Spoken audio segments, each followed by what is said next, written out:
cape.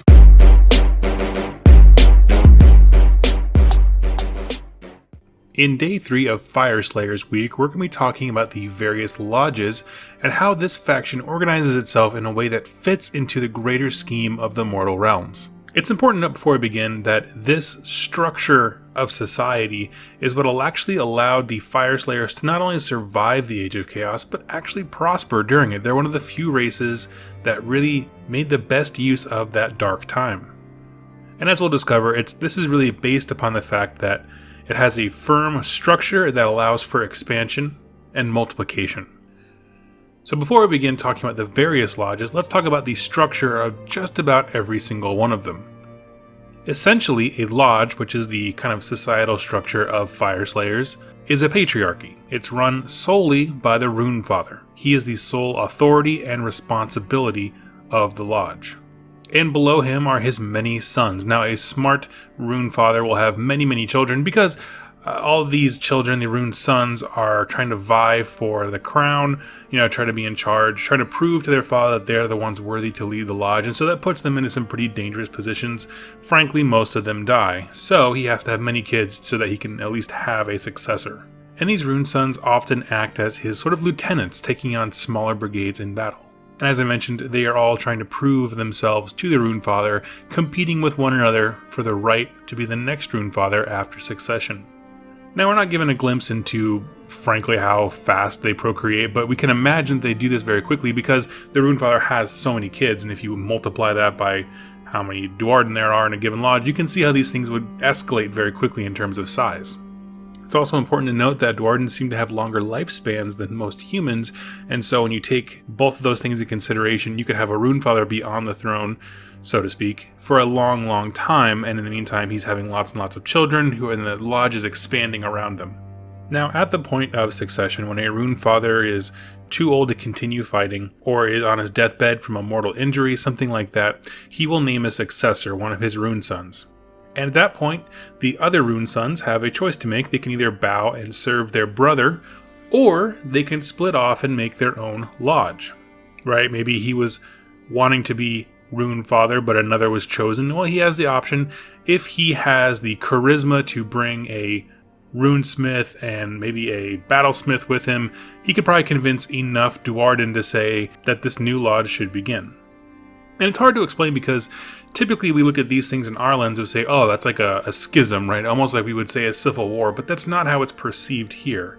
These Duarden respect one another and the paths that they choose to walk, and they remember distant relationships. So if this, say, hypothetical Lodge A splits and a Rune Son makes Lodge B, those two are going to have a strong bond and connection and help one another, but they respect the fact that their paths are different. So this kind of mutual understanding and multiplication, the way that process works, really lends itself to a very flexible society that can expand quite a bit during dark times. But as I said, it's important to know that every lodge is going to have a Rune Master, Rune Smiter, and probably a Battlesmith in there. And you can't really split until there's enough to support two lodges. The reason being is the Rune Masters are going to be the ones who are going to make the Urgold runes that give Fyreslayers their power. It's the crux of the entire thing, as we talked about in yesterday's video. So that's really your only requirement, is that you're big enough to have multiple Rune Masters, which is not terribly hard to do.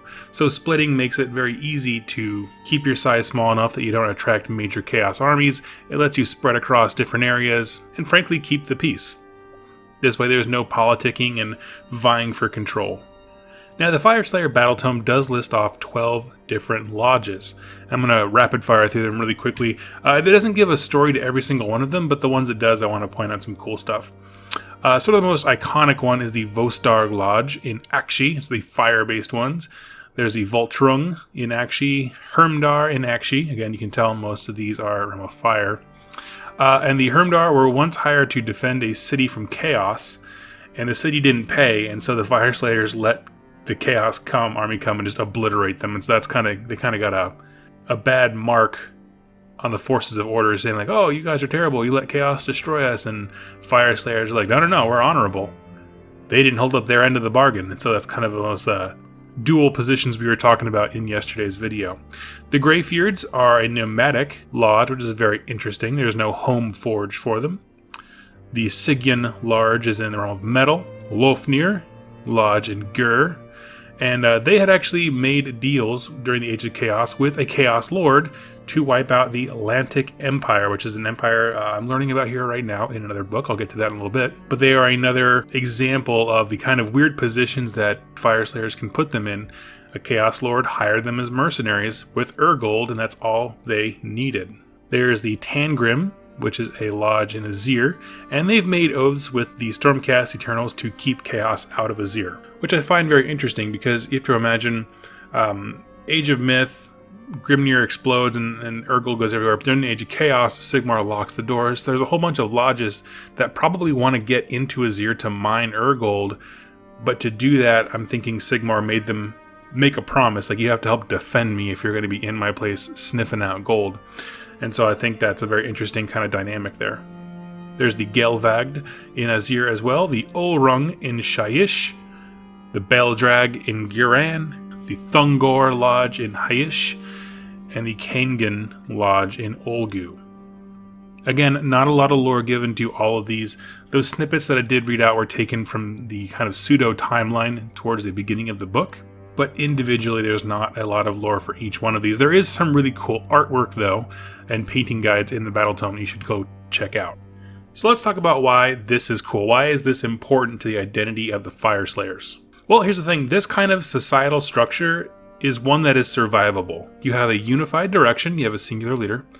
A council of wise people to back him up, the Rune Masters, who we'll all talk about them tomorrow. There's room for expansion, meaning it's a society that's built with the idea that multiplication is okay. It is not seen as a civil war if a son wants to go branch off and start his own lodge. As long as he has the resources and he's made pacts and oaths with the people below him who are going to go with him, that's completely fine and very acceptable. But regardless of if they split or not, they both have a unified purpose and core values such as honor, bravery, martial prowess. They're all seeking Urgold, a common respect for one another, those kinds of things. So there's no squabbling, no politics. It's small, it's adaptable, and it's very easy to multiply. And speaking of adaptability, these guys are everywhere. Now the largest concentration, or at least the oldest lodges, are always going to be in Akshi. That's going to be the Volstarg and the Voltrung are the largest and oldest. And this makes sense. Frankly, it's where Grimnir fell, right? Assuming that he exploded outward from that point, you would think that most of the Urgold would be in Akshi. But it's also the realm that is most reflective of their deity, so I'm sure it calls to them a bit more.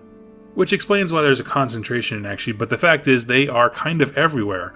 I listed off every realm except for Chaos, going through that list back there, and I think that's incredibly fascinating. When you combine that idea with the one that we've explored previously in the realms where whatever realm you win, you tend to take on the characteristics of that realm. So we were talking about vampire lords in Gur, right? The realm of beasts. They become very feral, big tufts of fur, and things like that. So the same thing would happen to Fyreslayers as they travel. The ones from the realm of death, Shyish, become very gaunt, kind of morose. Whereas there are actually Duarden in the realm of life that use some wooden weapons. They just like mega craft some super wood weapons. It's very, very cool. And what these two things combine to do is they give you a very real sense of how to design the narrative of your lodge. You know, you have your Rune Father and your sons and all these people and all the heroes involved and the warriors beneath them. It's a very clear kind of structure. However, the fact that they're everywhere and they adapt so readily to where they're at means that you also have flexibility in how that plays out. Some lodges don't have certain heroes, just narratively, they just don't see a need for them because they adapt to their surroundings. So you can do that too. You can create a narrative based on where your army is from and really drive that home in the way it looks, the way it feels, while still maintaining that kind of narrative structure to make it a true Fyreslayers army. And I do think it's like one of those perfect balances. I'm not a fan of, say, if you're playing Ultramarines for 40k, for example, you can tell exactly what every unit, what their shoulder pad would be, because it's so detailed, outlined to the T, okay? But when you go to something like this, it's like, no, I have structure, I have narrative direction to kind of organize my forces, but I have a lot of freedom in how I present that as a narrative.